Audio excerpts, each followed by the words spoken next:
Welcome to RG group ज्ञान। आशा करता हूँ आप आपकी फैमिली बहुत अच्छी होगी। अगर आप चाहते हो कि भैया मुझे एक इंस्टेंट लोन मिल जाए, कम इंटरेस्ट पे मुझे एक लोन मिल जाए जो कि मुझे कहीं भागना ना पड़े, कहीं दौड़ना पड़े, तो आज की वीडियो में बताने वाला बैंक ऑफ बड़ौदा से इंस्टेंट लोन लेने का, अप्लाई करने का पूरा प्रोसेस दिखाऊंगा। और उसके बाद से ये बताऊंगा कि एनबीएफसी में और बैंक में हमें क्या फ़र्क होता है, कैसे हमें डिजिटली लोन मिलता है, कैसे क्या होगा, पूरा प्रोसेस भी दिखाऊंगा अप्लाई करके। उसके बाद में सारी चीज़ें समझाऊंगा कि भैया इसका रेट ऑफ इंटरेस्ट क्या लगने वाला है, क्या एलिजिबिलिटी रहेगी, कैसे आपको अप्लाई करना है, क्या हमें डॉक्यूमेंट देना, सब कुछ डिटेल बाय डिटेल वाइज आज की वीडियो में। बट मैं ये पहले बताता रहा हूँ, अगर आप वीडियो को स्किप करके देखते हो तो वीडियो छोड़ के जा सकते हो, क्योंकि मैंने जो पूरी वीडियो देखोगे तो 110% श्योर होकर बोल रहा हूँ कि बैंक ऑफ बड़ौदा से आप लोन अप्लाई कर सकते हो। डिजिटल लोन कैसे लोन अप्लाई करना, पूरा प्रोसेस दिखाया है, कैसे आपकी आईटीआर अपलोड होगी, कैसे आपके बैंक स्टेटमेंट अपलोड करना है, तो सब कुछ वीडियो में दिखा रखा है। अगर चैनल पर पहली बार आए हो सब्सक्राइब जरूर कर लीजिए।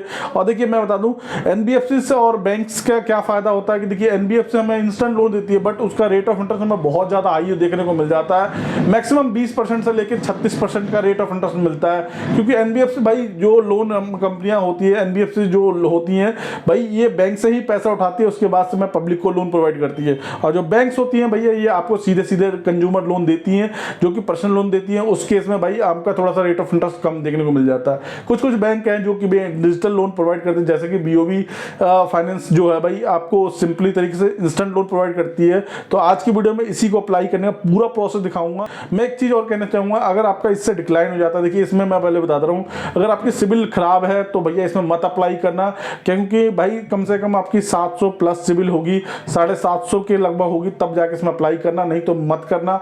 और आपकी उससे कम की सिविल है तो डिस्क्रिप्शन में लिंक दे रखा है, कई सारी एनबीएफसी के जो कि भैया लो सिविल के बेस पर भी आपको लोन दे सकते हैं, जैसे क्रेडिट भी हो गया, उसके बाद इनक्रेड हो गया, प्रेफर क्या हो गया, कई सारी ऐसी कंपनियों के मैंने एनबीएफसी के लिंक दे रखे हैं, उनसे आप अप्लाई करके आपको लोन मिल सकता है। तो आप चाहो तो उससे चेकआउट कर सकते हो, डिस्क्रिप्शन में लिंक है। चलिए हम ज़्यादा टाइम वेस्ट नहीं करूँगा, चलिए चलते हैं कंप्यूटर स्क्रीन दिखाते हैं कैसे इसको अप्लाई करना है। पूरा प्रोसेस दिखाऊंगा, तो वीडियो को स्किप मत करना, नहीं तो आप नहीं समझो, फिर बाद में कमेंट में मुझे कहने लगते हो कि भैया ये नहीं हो रहा, वो नहीं हो रहा, फलाना नहीं हो रहा। तो भैया मेरे पास इतना टाइम नहीं होता कि मैं सबका जवाब दे पाऊँ, क्योंकि मेरे बहुत सारे काम होते हैं, तो उनको भी देखना होता है। तो वीडियो को पूरा देखना, स्किप करके मत देखना। चलिए चलते हैं कंप्यूटर स्क्रीन पे पूरा प्रोसेस दिखाते हैं। चलिए हम अपने गूगल क्रोम को खोल लेते हैं। जैसे गूगल क्रोम को खोलेंगे तो यहाँ पे हम डालेंगे bank of Baroda digital personal loan process का डालेंगे। जैसे डालेंगे तो देखिए कई सारी वेबसाइट आ रही है, बट हमें नीचे वाले पे क्लिक करना है। तो देख सकते हैं instant pre approve personal loan के बारे में बैंक ऑफ बड़ौदा पे क्लिक कर लेना है। जैसे हम क्लिक करेंगे, चलिए हम इसको पहले देखते हैं कि इसकी डॉक्यूमेंटेशन क्या है। तो पहले अप्लाई नाउ पे हम क्लिक करते हैं, उसके बाद दिखेगा। जैसे हम करेंगे तो नेक्स्ट हमारा पेज आया डॉक्यूमेंटेशन का। तो देखिए required documentation digital personal loan journey, ठीक है। तो इसमें दे रखा है आधार कार्ड, पैन कार्ड, जो चीज़ नॉर्मली होती है। चलिए प्रोसीड कर देते हैं हम। जैसे हम प्रोसीड करेंगे सबसे पहले हमारा एक मोबाइल नंबर मांगेगा, तो हम अपना मोबाइल नंबर डाल देंगे जो रजिस्टर्ड वाला होगा, ठीक है। उसके नंबर पे एक ओटीपी आएगा उस नंबर पे, तो ओटीपी हमें फिलअप कर लेना है। जैसे फिलअप करेंगे सबमिट कर देंगे हम यहाँ पे। सबमिट करने के बाद थोड़ा सा टाइम लेना है, फिर उसके बाद से हमें यहाँ पे जो दिखाएगा आप अकाउंट होल्डर हो बैंक ऑफ बड़ौदा का, तो यस है तो नो, यस कर दो, नहीं हो तो नो कर दो। मैं नो हूँ, मेरा बैंक ऑफ बड़ौदा में अकाउंट नहीं है, तो ये रहने देता हूँ। एक यहाँ पर आधार कार्ड को आपको ऑथराइजेशन करना पड़ेगा, तो वर्चुअल आईडी है तो वर्चुअल आईडी से, नहीं तो आधार कार्ड नंबर से। तो मैं आधार कार्ड नंबर से करके यहाँ कर लेता हूँ। तो यहाँ देखते हैं ओटीपी हमारा आधार कार्ड से आएगा, जो आधार कार्ड में रजिस्टर्ड नंबर है उस पर एक ओटीपी जाएगा। ये कंपलसरी है, आपके आधार कार्ड में मोबाइल नंबर रहना चाहिए, जब तभी जाके डिजिटल प्रोसेस होगा, इंस्टेंट आपका अकाउंट में लोन प्रोवाइड होगा। तो चलिए हम कंटिन्यू ओटीपी डाल के सबमिट कर देते हैं। जैसे ही सबमिट करेंगे नेक्स्ट हमारा टाइम लेगा। तो देख सकते हैं हायर रवि गेट्स जो रिक्वायर्ड 50,000 का मेरे को दिखा रहा है, कम से कम 50,000 से लेकर 10 लाख तक का लोन दे रहा है। 60 महीने, 12 महीने से 60 महीने तक का मेरे को प्रोसेस दे रहा है कि मैं इतने तक का एलिजिबल हूँ। तो चलिए हम देखते हैं क्या हमारा कितने तक मिल जाता है। देखिए मैं 1,17,000 लेता हूँ, तो मेरी इतने की EMI पड़ेगी, टोटल इतना अमाउंट देना पड़ेगा रिक्वायरमेंट। उसके बाद से जितने महीने के लिए चाहिए उतने महीने के लिए ले सकता हूँ। 20 मंथ के लिए हम करते हैं, तो देखिए ये ऐसा हिसाब किताब होगा। 30 महीनों के लिए अप्लाई किया तो ये ऐसा है। तो चलिए अब देखिए कोविड इमरजेंसी तो नहीं है, तो इसको हम अदर कर देते हैं और यहाँ पे इसको नो रख देते हैं। इंश्योरेंस नहीं लेना हमारे को, लोन के अगेंस्ट में इंश्योरेंस नहीं लेना चाहिए।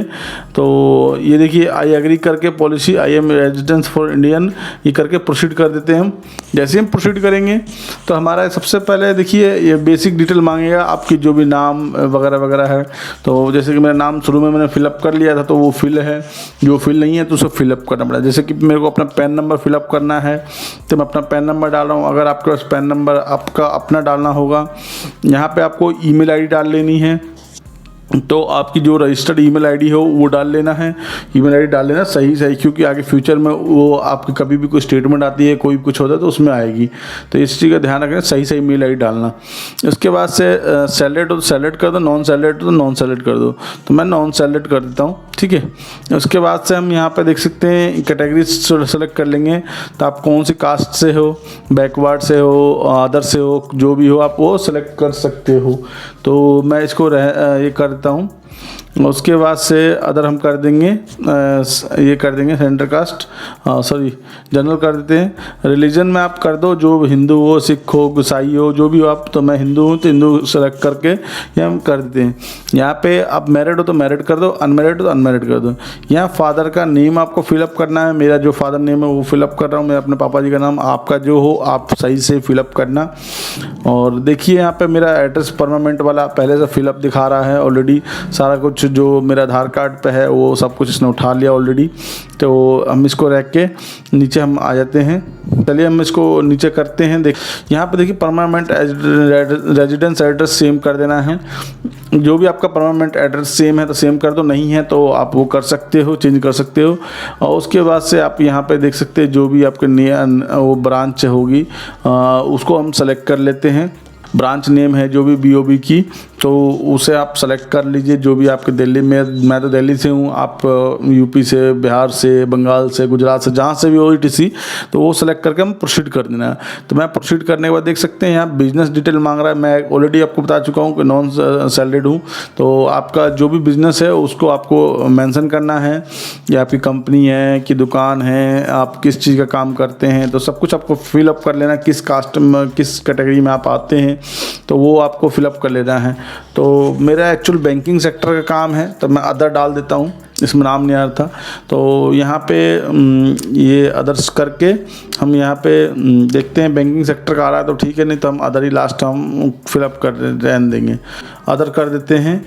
उसके बाद से हम यहाँ पे अपना रेजिडेंस यहाँ डालना कंपलसरी नहीं। एक चीज़ मैं आपको बता दूँ, जिसमें डैश डैश ज़रूर हो वो फिलअप करना ज़रूरी है। देखिए इसमें डैश आ रहा है तो इसको भी फिलअप करना है। तो मैं अपना बिजनेस एड्रेस डाल देता हूँ, जो मेरा ऑफिस का एड्रेस है वो फिलअप कर देता हूँ। अगर आपका जो भी हो आप फिलअप करना, क्योंकि इसमें डैश डैश आ रहा है, इसको फिलअप करना कंपलसरी है। तो इस चीज़ का ध्यान रखें, बिल्कुल सही सही फिलअप करें। चलिए हम नीचे कर लेते हैं स्क्रॉल को और देखते हैं। जैसे सब कुछ मैंने फिलअप कर लिया है। अब यहाँ पे हम आई एग्री करके एंड हम इसको टिक कर देंगे। सस्पिशियस जो भी है टिक, सारे को हम टिक कर देंगे। और उसके बाद से इसको भी हम नीचे वाले को भी बैंक ऑफ बड़ौदा जो अंडरस्टैंड यू डू नोट पे टू, ये सब कर देंगे हम टिक इस पर और प्रोसीड कर देंगे। जैसे ही हम प्रोसीड करते हैं तो हमारा नेक्स्ट स्टेप आएगा। तो देखते हैं, तो दे रखा है congratulation are you eligible digital loan process. तो हम उसको कंटिन्यू कर देते हैं। बेस्ट ऑफर पे हमारा आ चुका है। ये 4 स्टेप में कंप्लीट हो जाएगा सारा कुछ, जो कि आपके सिस्टम जो भी पैसा होगा आपके इंस्टेंट अकाउंट में, डिजिटली अकाउंट में 5 मिनट के अंदर पैसा पहुंच जाता है। कभी का किसी केस में देखा है मैंने कि भाई 12 घंटे भी लग जाते हैं, 6 घंटे में भी लग जाते हैं। सब कुछ करने के बाद कभी कभार होता है 2 घंटे में प्रोसेस कर देता है। तो देखते हैं। तो यहाँ पे अपना बैंक सेलेक्ट कर लीजिए, जो भी आपको जिससे मैच होगी आपकी, जिसके अकाउंट से आपके अकाउंट से डेबिट होगा अमाउंट, उसके लिए मैच करना पड़ेगा। और आपको ITR फिलअप करना में, जैसे कि सैलरीड हो तो सैलरीड पर्सन के लिए सैलरी स्लिप मांग सकते हैं। और उसके बाद से सैलरीड सेल्फ एम्प्लॉयड के लिए ITR कॉपी मांग सकते हैं। जैसे कि मेरे कंडीशन में ITR कॉपी लग रही है, मैं अपना नेट बैंकिंग से लॉगिन कर रहा हूँ। तो पहले मैं अपना नेच कर लेता हूँ, उसके बाद से मैं ITR फिल करूँगा। तो यहाँ देख सकते हैं प्रोसीड हो रहा है। तो कॉन्ग्रेचुलेशन हो चुका है, मेरा नेच कंप्लीट हो चुका है। तो हम इसको नो कर देते हैं। नो करने के बाद थोड़ा सा देखते हैं क्या हो रहा है। तो तो प्लीज़ प्रोवाइड योर स्टेटमेंट। तो ये तो मेरा कंप्लीट हो चुका है क्योंकि मैंने ITR से लॉगिन कर दिया था, ठीक है, नेट बैंकिंग से लॉगिन कर दिया था। अब हमें करते हैं ITR की हम अपलोड कर देते हैं। तो 23-24 की और 22-23 की और 21-22 की मैं net bank ITR copy upload कर देता हूँ, ठीक है। तो फर्स्ट हम पहले अपलोड करते हैं। तो जैसे कि देख सकते हैं 22-23 मैंने दे रखा है, 21-22 दे रखा है। तो मैं अपनी पहले अपनी ITR को अपलोड कर लेता हूँ। जो भी PDF मैंने डाउनलोड कर रखी है ITR की वेबसाइट से, अगर आपके पास ना हो तो ITR फिल करते हो तो ITR की वेबसाइट से आप लोग भी फिल कर सकते हो। सिंपल प्रोसेस है, कोई ज़्यादा बड़ा फंडा नहीं होता। पैन नंबर से लॉगिन करना होता है, आपको ID पासवर्ड नहीं पता तो रीसेट कर लीजिए, आपका नंबर है तो हो जाएगा। देखिए मैं सेकेंड अब कर रहा हूँ, पहले 22-23 का डाल दिया, अब 21-22 का अपलोड कर रहा हूँ। तो दोनों करने के बाद यहाँ पे हम सबमिट करेंगे। तो मैं यहाँ पे ओपन कर लेता हूँ, क्योंकि आपका भाई आपके लिए हमेशा जेन्युइन वीडियो लाता है, तो इसलिए एक लाइक तो बनता है यार हमेशा। इससे हमारी मेहनत को लगता है कि भाई हमने मेहनत की है, इससे सफलता मिलती है हमें, भाई थोड़ा मोटिवेशन मिलता है। तो आई होप आपसे उम्मीद कर सकता हूँ आप एक लाइक कर सकते हैं ज़रूर। तो चलिए मैं इसको श्योर कर देता हूँ। हाँ, मेरी ये ITR है लेटेस्ट 2 ईयर की। तो अपलोड जैसे ही हम करेंगे तो देखते हैं क्या होता है। तो भाई मैं आगे इससे देखिए सक्सेसफुली हो चुका है, पर मैं लोन नहीं लूँगा क्योंकि आगे जाता हूँ तो मेरा लोन डिजिटली प्रोसेस हो जाएगा, ठीक है। आई होप आपको ये वीडियो पसंद आया हो तो एक लाइक कर दीजिए, चैनल पर पहली बार आए हो सब्सक्राइब कर लीजिए, हो सके तो अपने फ्रेंड्स अपनी फैमिली में शेयर कीजिए, जिससे किसी और को भी डिजिटली लोन लेना हो तो भाई जिसको पैसे की नीड हो, बहुत ज़्यादा इमरजेंसी है, उसको पैसा बहुत जल्दी चाहिए, तो वो भाई इस प्रोसेस से वो भी अप्लाई करके अपना लोन अप्लाई